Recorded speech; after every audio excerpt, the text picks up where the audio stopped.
example, I'm the CEO of AMD. AMD is a chip manufacturing company competing with Intel. Okay, you don't have this background. You are a student. What do? Then you tell people, we are two hungry entrepreneurs graduated magna cum laude from MIT, Dean's List for the last 3 years. Okay? As a student, you have no background of working. But still, you must, hopefully, you must have accomplished something during your university years or when you were in the secondary school.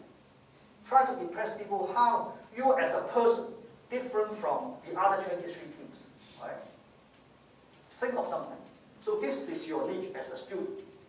You have to come up with something in order to make you stand out from the crowd. Now, for example, 5 years R&D result. Okay, as a social enterprise, probably you are not on the technology area, but for example, you have been thinking about this way of solving the social issue. For example, you are in a software or a training house helping, say, the disability pupil in learning. For example, you and your classmates and together with your university professor have been researching this problem for a solution for the last 1.5 years. Okay? So you tell people, this is your niche because other social enterprises probably do not have this. Okay? So 5 years R&D, world's fastest video compression technology. You have patent already granted, you have patent already filed. Okay. Now, you see that for technical things, tell people your patent number, granted. Even when it is filed, tell people that it is granted.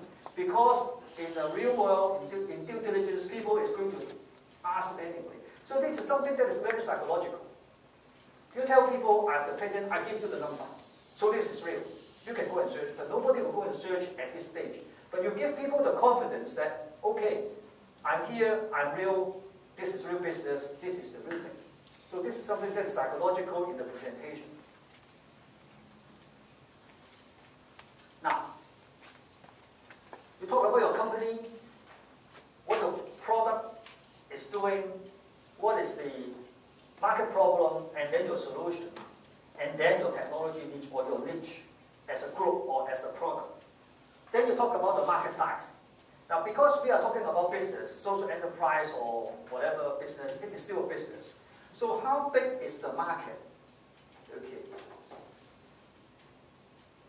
Mingo's talked about, a project last year talking about growing rice in the rocks, growing rice in water with no soil. Then we are still talking about the rice market. So how big is the rice market? Now, with published data to support. Now, it is no good just talk about, okay, I'm in the CCTV business, it is X billion dollars a year. Who told you that? From what resources or publication that you learn about this? Hopefully, you have some research data, some certain publication that is reliable that you can quote, and then you quote it. For the last 2 years and projection for the next 5 years. Okay. Hopefully, the market is large, expanding, and untapped. Now, this is extremely difficult to find a market that is large, that is expanding, and that is untapped. If you can find one, congratulations, you are in the role to be a billionaire. Okay?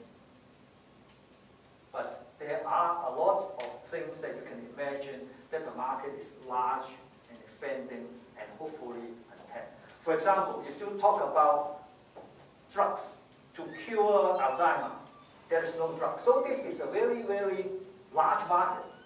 It is expanding because people are getting more old people, and it's untapped, nobody solved the problem. So if you are in research for a drug for Alzheimer's, it is very good.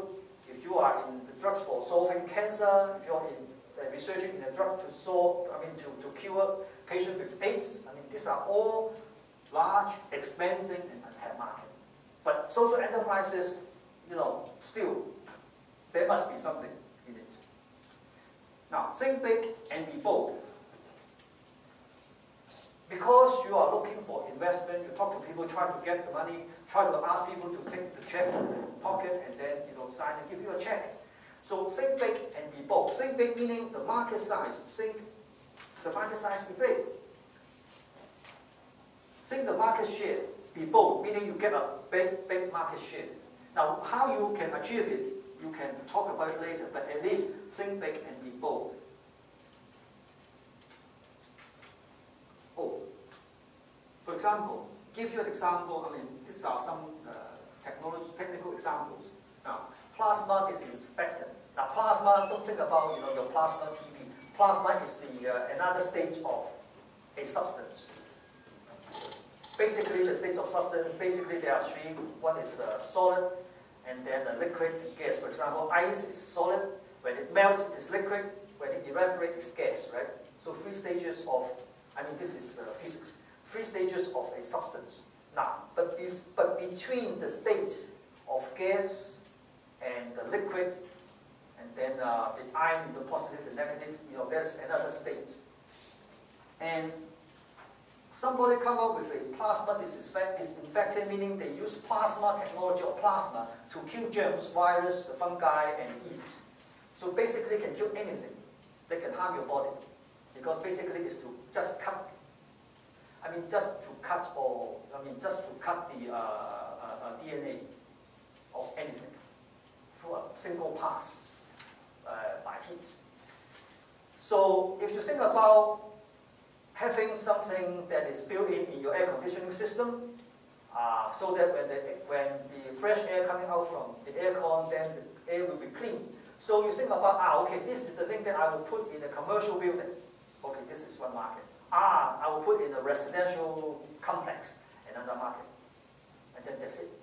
But how about putting this system in public transportation? Just imagine all the aeroplanes, all the buses, all the trams, all the trains, all the MTR, and all the subway. These are the places with the most germs and virus and bacteria. Okay. Now, how about you miniaturize the system and put it into your individual aircon unit at home? Just imagine how many air conditioners every year is sold in the world market. So you can imagine a disinfectant element expand the market itself. So meaning, think big.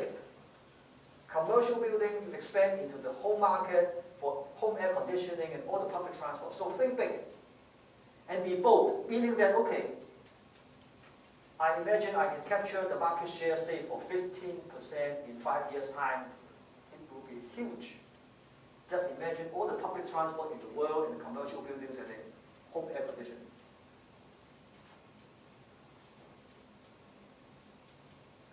Now, market size projection. Now, Mingos also talk about the market size projection. Basically, for the last 2 years and 5-year projection. The last 2 years give people the confidence that, okay, what is the trend from the past? And then what do you project in the future for the next 5 years? Now, quote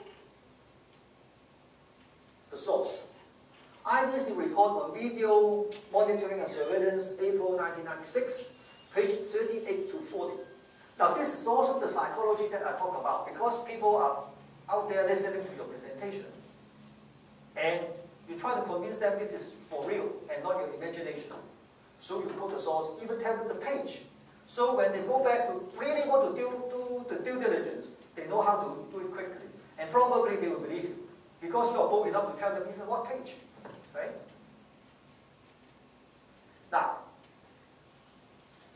presenting up to here, I don't know whether you have observed something throughout the presentation for all these slides. Every page, there's a phone number and the email address, right?